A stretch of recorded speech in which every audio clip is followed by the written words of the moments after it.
Of course, my best friend Emma, nandito pa ang ating supporting cast. Let's welcome on stage, Zion Cruz and Yasmin Jill.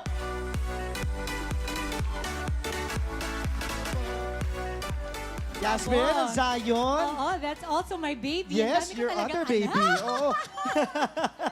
Dami mong anak dito. Hi, hello. Oo. Zion, baby, sige, bati ka muna sa ating mga kapatid dito. Hello po, magandang hapon po sa inyong lahat.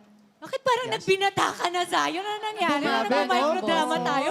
Hindi pa ganito. Gano'ng katagal na ba yun, baby? Nung nagsama kayo. Oo.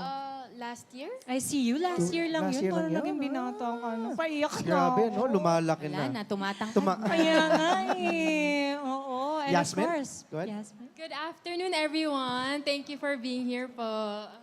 Yun.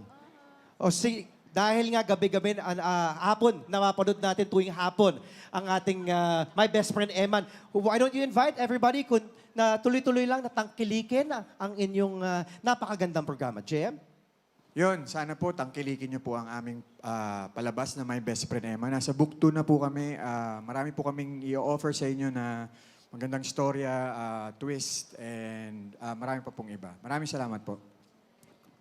Salamat, Jem. Well, Yes? syempre sa mga creatives namin, sa aming production, maraming salamat. Dahil hindi naman natin to maitatawid ng kami lang.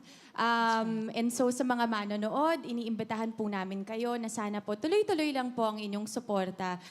Medyo nalipat lang po tayo pero alam po namin na hindi doon magtatapos ang inyong pagmamahal sa aming show. Mondays to Saturdays, 2:30 p.m. po yan sa TV5 at ABS-CBN platform.